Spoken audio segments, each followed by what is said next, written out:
Hello, folks. How are you? Good to see you.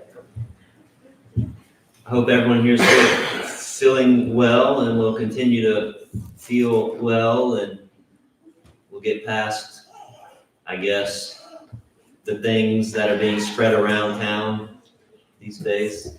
Hopefully, we got a few sick. We'll mention those at the announcement hour. We're in James chapter 3.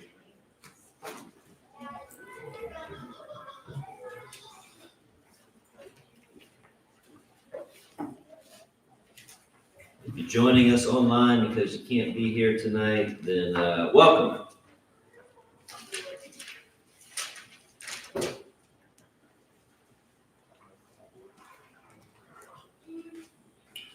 All right, James chapter 3. We're just going to go right into it. Are y'all ready?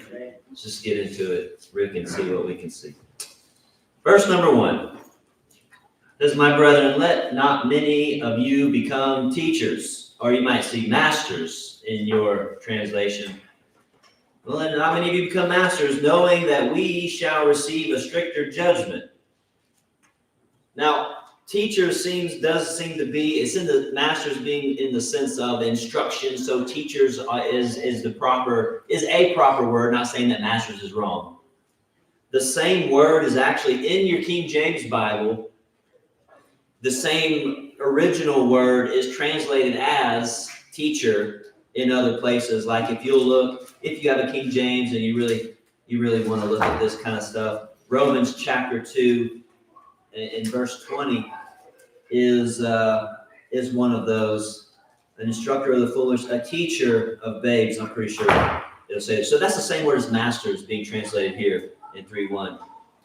John chapter 3, there's a couple places where you can see it. So teachers are the right thing, okay? We won't get too deep into the translation part, but do y'all think this is hang on a sec. Classes are so fun out there. We want to have our own fun.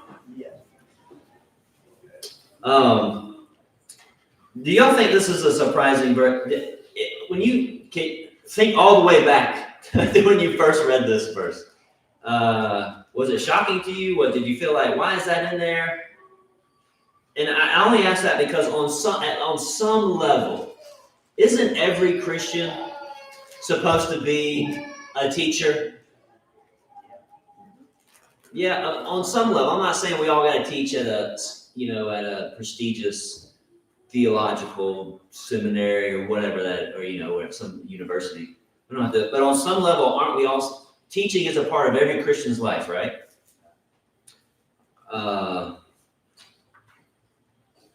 Some of you agree with that. If you look at 2 Timothy 2 and verse 24, it says, it's talking about a servant of the Lord. Now, who would call themselves a servant of the Lord here? Servant of the Lord? Servant of the Lord? Servant of the Lord. Okay. We would say, yeah, of course we're servants of the Lord. He says, those of you who turned over there, a servant of the Lord must not quarrel, but be gentle to all. And then it says, able to do what? Able to teach. And then patient and all that. But what I'm bringing up is the teaching part. And so, yeah, but on some level, we've got to be able to teach. Yes, sir. Mine just says bondservant. A bondservant. Okay. A servant of the Lord. Will we call ourselves a bondservant of Christ? Yeah. Do we get that? Okay.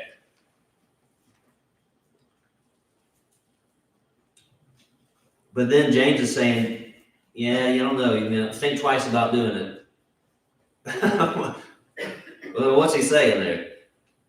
I believe that he's speaking of the elders and leaders of the congregation. To me, that's the way I think it. Because as you say, we're all teachers. We're all supposed to be showing Christ. Yeah. But as you don't want to call it step up, but as you mature, become a better servant of God. Yeah. And you are more responsible for it. If you lead the flock the wrong way, then you're responsible for it. That's what I think. Yeah, you're right. I mean, we got to teach. We wouldn't want to be a servant of the Lord, bond servant of Christ, and then go teach some, mislead somebody and teaching them, say, hey, the Bible says this, when it really doesn't, or take it to a verse and say that verse means that when it really doesn't, I mean, we would be held accountable, right? Like, that's a pretty serious thing. Okay, and so James really doesn't go into he doesn't really explain why he brings this up.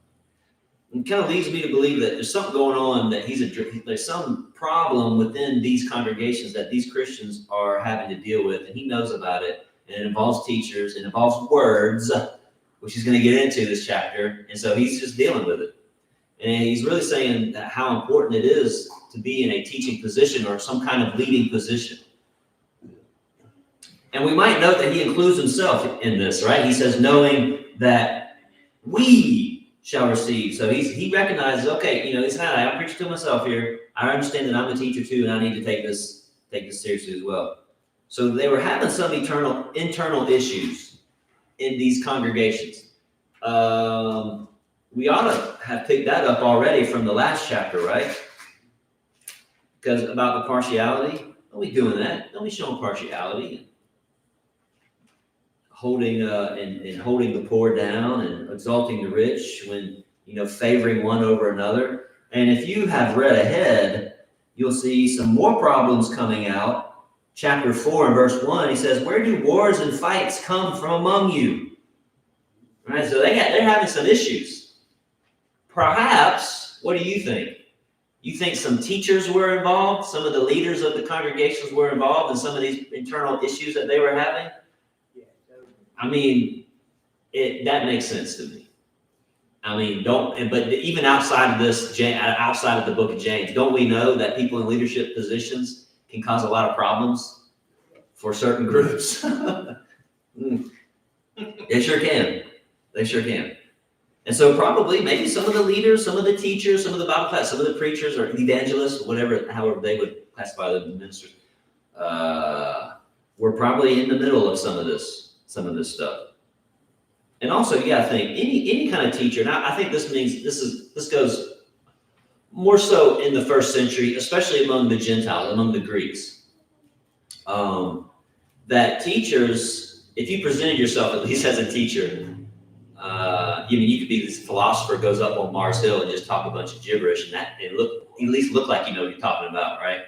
But they were well respected. Anyone who's willing to get up and teach is going to be generally by the public well respected, And maybe in the church, I think in the first century in the church, someone gets up and they're preaching the gospel, and this is fairly new, and knowing some of the kind of hardships that coming simply because you're confessing Christ, some of that, you got to respect a man who's going to be doing that kind of thing.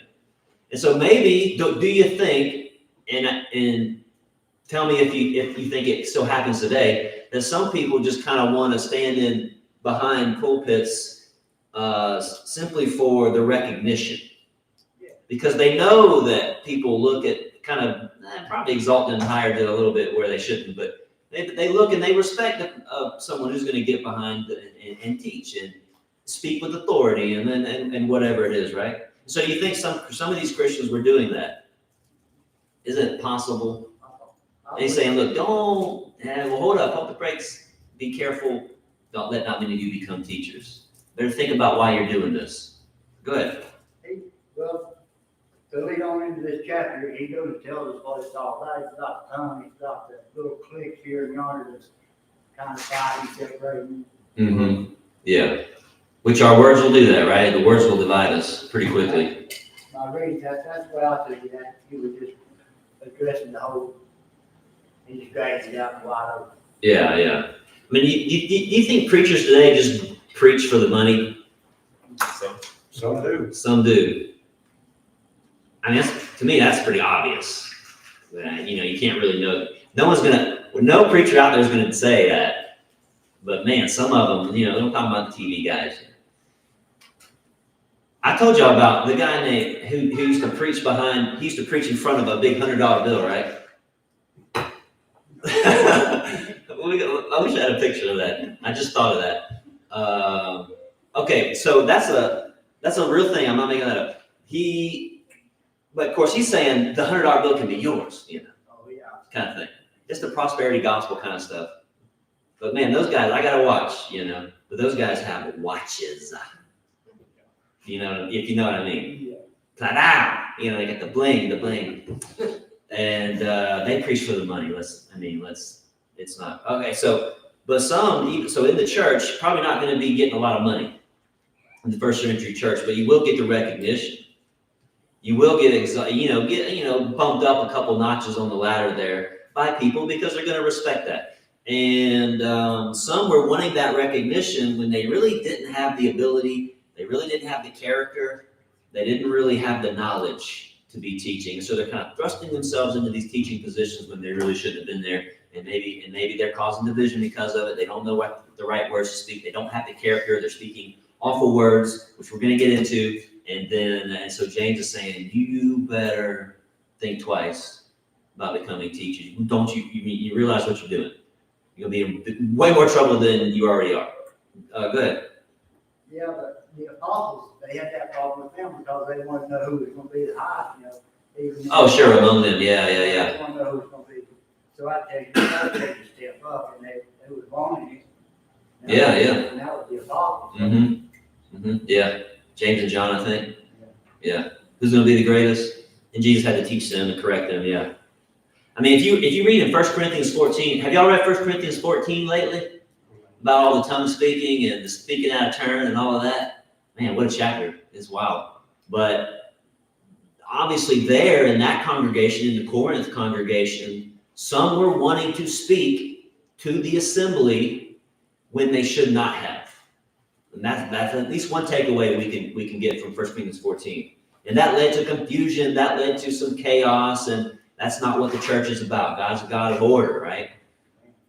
And so this is probably maybe how we're having some people are wanting to speak and teach when they really shouldn't. Why do you think they get a stricter judgment? I think we're already doing that. I kind of already covered that sort of.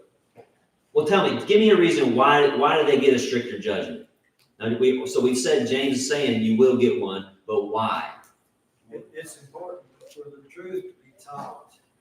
And if they're not teaching the truth, the judgment will be strict. Okay, they're going to be held accountable for their wrong words, right?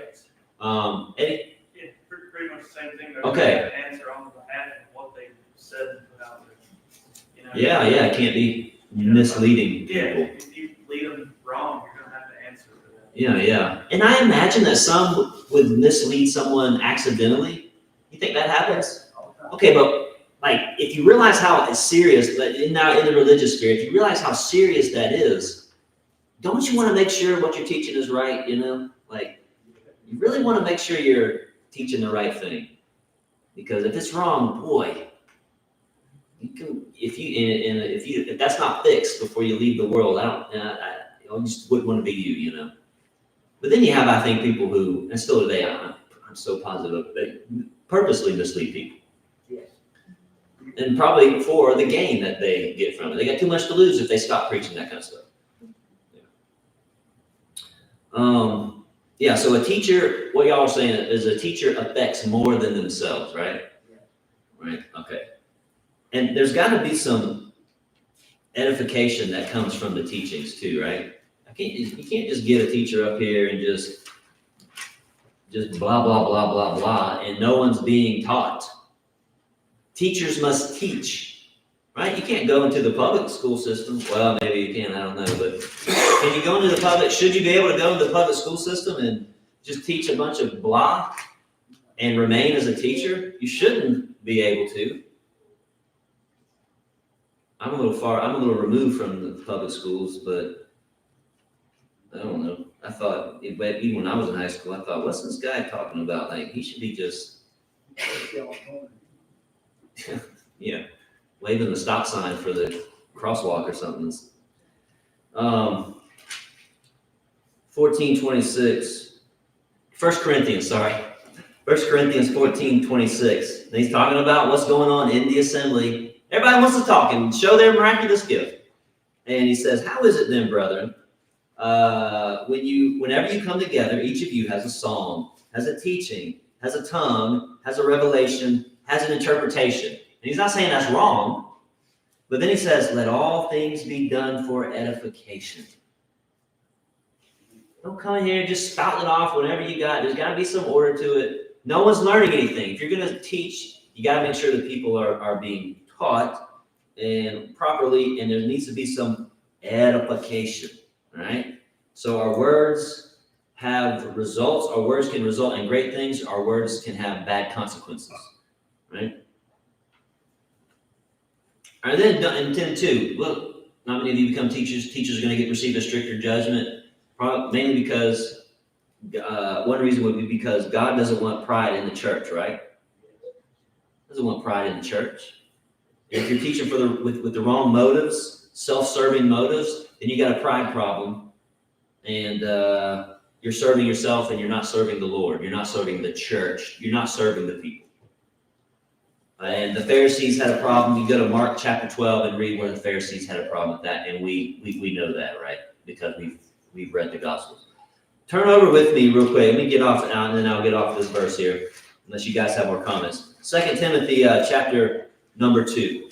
And let's read that together. And I want us to get a couple of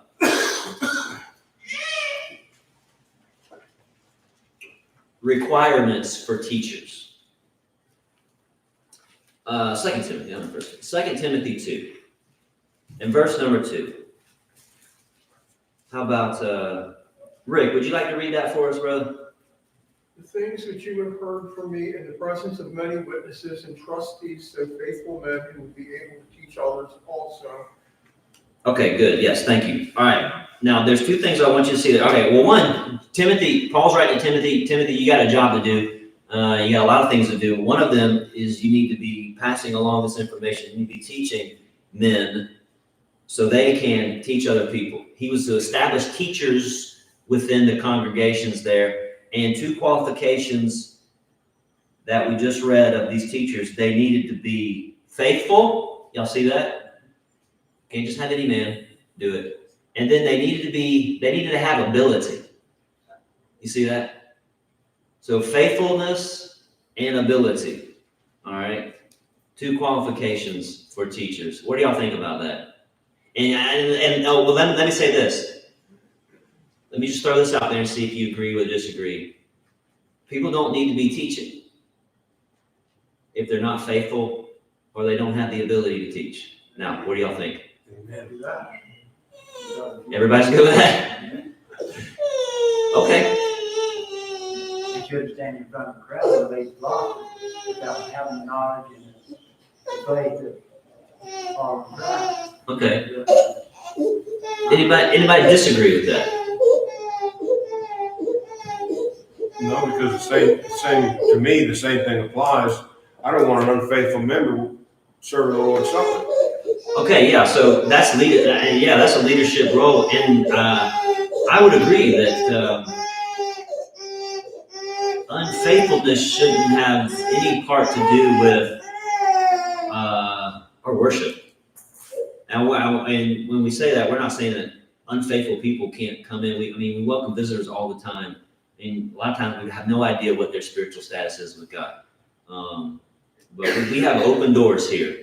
But as far as serving the Lord and leading other Christians in Christian worship, should be faithful Christians.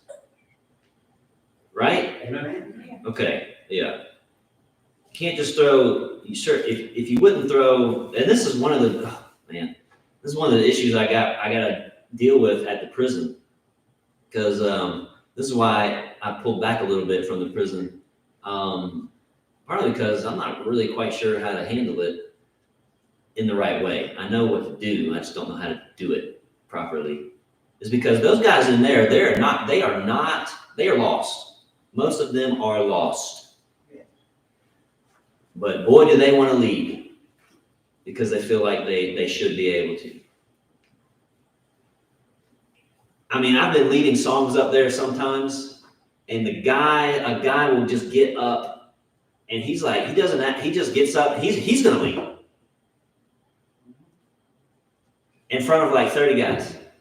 And I'm about to lead song, and he gets up, he's just going to lead. He just opens up the songbook, and So what would you do without causing a ruckus? Only thing. That's hard. That's difficult. Man, that's an awkward situation. And I hope none of y'all ever get in it.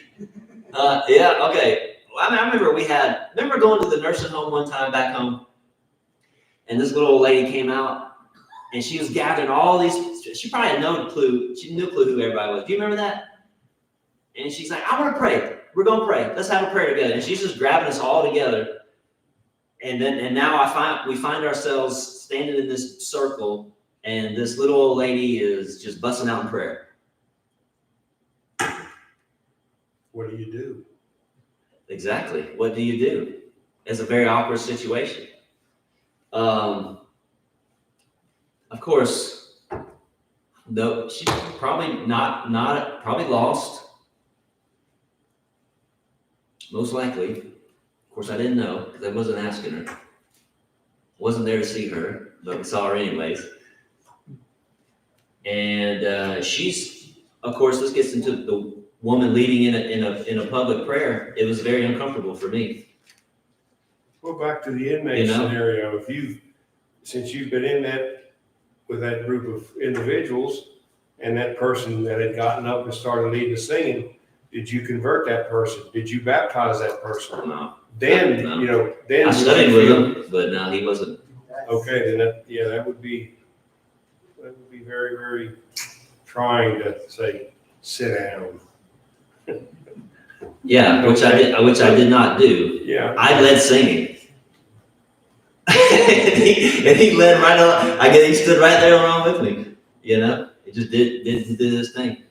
Anyways, what I'm saying is that, but yeah, I agree. You can't just throw anybody behind the pulpit. You just can't invite anybody to come in, and you can't just let anybody get up behind the microphone. Hey, I got something to say. What, stranger comes in, and this is so hard. Stranger comes in, he wants to give his testimony to the congregation. Should we just give him the mic? Great day. Who knows what's going to come out of his mouth? And then the elders or somebody would have to get up and have to correct everything. If he's teaching something wrong or doing something weird. Well, shouldn't that be when the elders sort of head him off and say, let's go in the back, let's talk, let's study, get him out of that, out of that situation there. Mm-hmm. Yeah. Yeah, you gotta anticipate that kind of stuff. I guess the prison aspect is maybe another lesson in, the roles of leadership. Who can lead? Yeah, and I've had the conversation with some of them. And they understand where I'm coming from. But they don't want. You have to be a Christian to be able to lead. Yeah, it doesn't even make sense for a non-Christian whose prayers are not being heard like the Christian's prayers are being heard to lead people in prayer. It makes no sense. And I've always maintained the position that to lead is a privilege. Like it is an absolute honor to lead. And so that ought to make people who aren't members of the church, who aren't Christians, want to know what to do so they can lead, so they can be a part of that. Make it appealing. When not exclusive, to the point where you're like, oh, you're not good enough kind of thing. That of course people take it to that kind of thing. That's not at all what I believe or what I would be teaching like that. I mean, we can only be as inclusive as God is, So, but anyways, the point is, if one of those qualifications that we read of teachers, and some people might not say their qualifications, but Timothy clearly had a mission to get certain men to be teachers. And if one of those were lacking, if faithfulness was lacking, well, you got a pride problem then. And as with any sin, and if ability is lacking, then there's no way the congregation is going to be edified. And they're not going to learn. And that's what you need. Yes, sir. back to 2 Timothy 2:2, Mm-hmm. ability. Different Christians have different abilities. Right.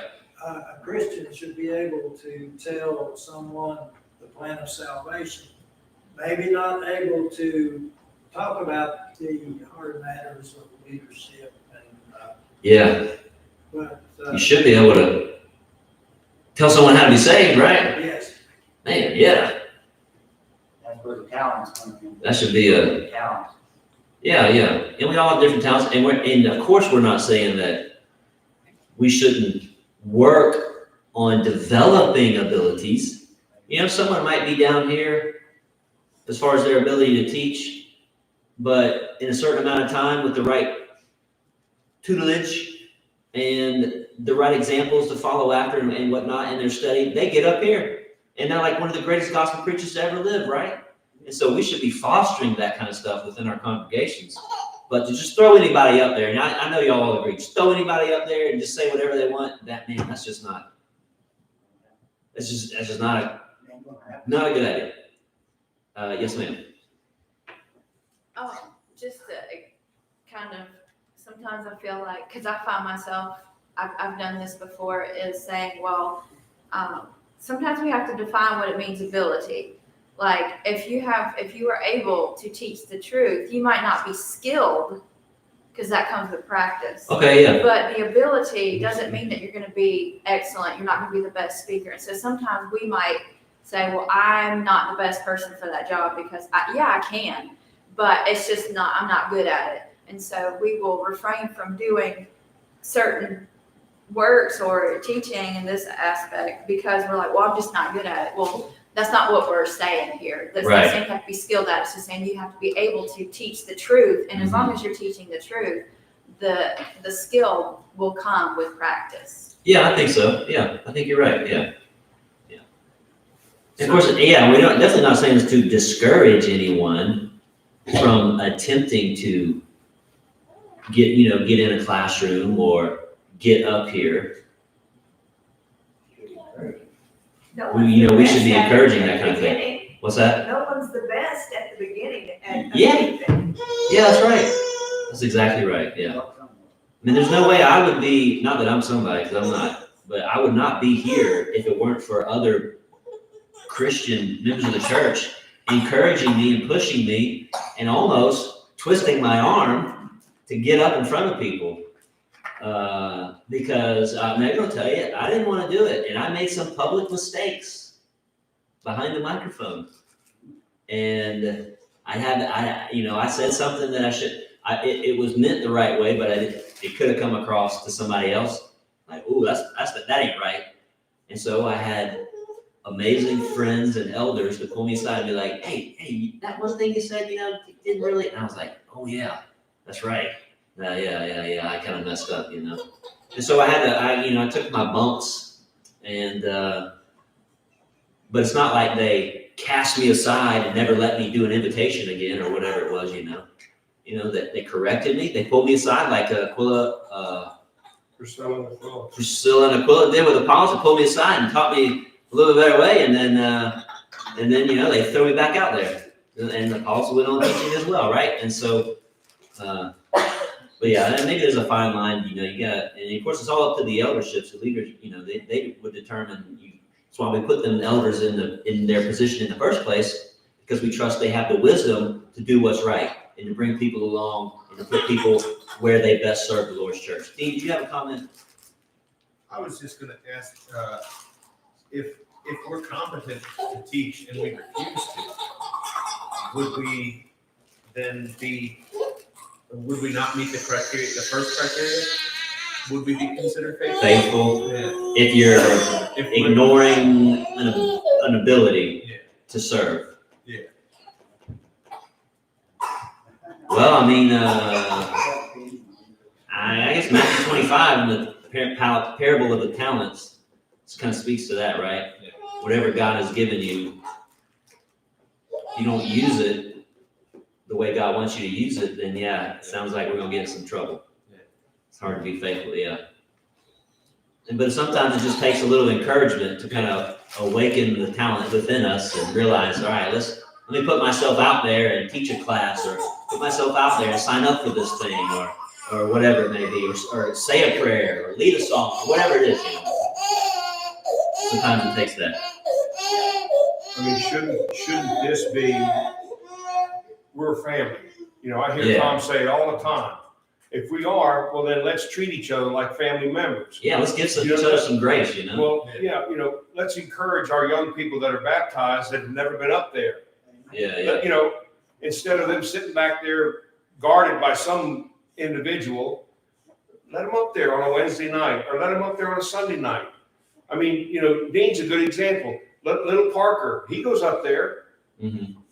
Austin takes the boys up there. Yeah, during the singing, yeah. I don't have a problem with that. But what I have a problem with is the young adults here, where they at. Yeah. Become Christian. I don't know. Once they become Christian, they stop. We quit teaching them, we quit, like you said, pushing them. We need to, I'm a prime example. I could be standing there behind school, but I had the ability to lie, just haven't never been pushed that way, never had. I mean, I don't know, and that's, I'm just using me as an example. There's Yeah. something I can do that I didn't do, Mhm. and I'm trying to do now. That Yeah. I should have been doing 50 years ago. Yeah. We have to encourage him, we have to push him, we just can't let it slip by. Right, yeah. Yeah, you're right. I agree. All right, let's try to get a couple more verses here. Verse 2. Let's read 2 through 5. It says, For we all stumble in many things. If anyone does not stumble in word, he is a perfect man, able also to bridle the whole body. Indeed, we put bits in horses' mouths that they may obey us, and we turn their whole body. Look also at ships. Although they are so large and are driven by fierce winds, they are turned by a very small rudder, wherever the pilot desires. Even so, the tongue is a little member, and boasts great things. See how great a forest a little fire kindles. All right, so coming off the teaching verse, you can't teach without words. And James follows that little remark up in verse 1 there with a much longer discussion all the way down to about 12. It really kind of goes through the rest of the chapter. On the tongue and the sins that can come from the wrong use of the tongue. Specifically for the teacher, no doubt about it, but I think he gets a little more general, the general audience, because this goes for us all, right? This little passage here. It's very proverbial, so it reminds us a lot about the Proverbs, which that book has a lot to say about our speech and about our words. You know, when you go back to chapter 1 and verse 19, it says, So then, my beloved brethren, let every man be swift to hear, slow to speak, and slow to wrath. And it almost is like James is giving us a commentary. He says that, and then like to chapter 3, he's like, well, now let me comment on what that means. Slow to speak, slow to wrath kind of deal. And he gives us he starts preaching on that verse here in 3:2. So if a person, so the way a person speaks and the way a person acts is, both of them are closely tied together to the very character of that person, right? Like how a person speaks, that's going to tell you something about their character, right? And the actions that they take and the decisions that they make, that's going to tell you something about their character, right? I mean, I've often thought I knew somebody, and then they did something, or they said something, or they reacted in some way, and I thought, wow, I didn't know that. And I'm sure people have done it to me too. Like, oh, okay, that's what Chuck's like. Ugh. Well, maybe you ruffled the wrong feather. I don't know, but well, that's possible. But I thought, wow. It doesn't mean I didn't like, oh no, I can't be friends with that person anymore. It's just thought, wow, I just didn't know that they were like that, you know. And so your true character does come out with the way you speak and the way you act. What's that? There's a difference between you say on Sunday morning and Monday morning. Yeah, I know. Yeah, and we hate that, right? Like, man, I wish I wasn't the case. Yeah, and like somehow the church Christians have caused the building or just this setting to become holy somehow. and like, we have to be on our best behavior here. I mean, I want you to be on your best behavior, but I really would just rather you be you. And maybe we can actually get somewhere. Both of us can get, if we're both being ourselves, then both of us can actually get somewhere about being better servants and being better Christians. You know what I mean? But if you're hiding it the whole time, it's like, you're not going anywhere. Probably getting worse. You know? Y'all agree with that? Yep.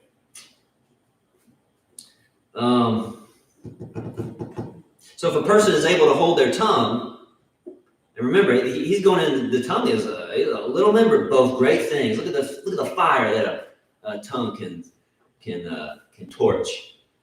And so if someone can hold their tongue, then it makes really good sense that that person is also going to be able to control their actions. If they can speak right, if we can get that part right, then we're going to get everything else right. And I think that's a lot of some of the idea that James is getting to here. Does that make sense? So if we're trying to better ourselves and try to do better in our actions and the way we respond, maybe it would just help if we worked on our words first.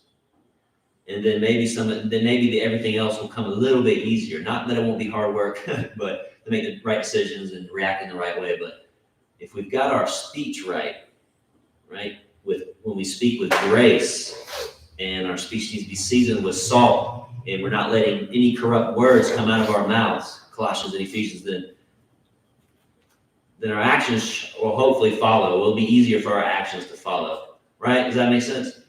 Okay. And I think that's some of what he's saying about how the tongue controls everything. All right, we're gonna stop there. We'll get into the figures of speech that he uses. Won't say too much about it. I mean, a lot of it's really common sense. Like, this is just really practical stuff, right? Like, we get it, but we get what the bit does to the horse and the rudder does to the big ship, and how a fire can consume and all of that. But we'll talk a little bit about it. I'm not going to be here next week. I'm going to be out of town. I believe Tom is coming back from out of town. I don't want to say he's teaching the class though, but I think he is. But you know what? Somebody will be teaching, someone with ability and who is faithful. You can count on that, okay? All right, thanks everybody. Keep reading through James and write your questions down and make sure you bring them up in class, because don't want to miss that opportunity. All right, thanks everybody. Thank you.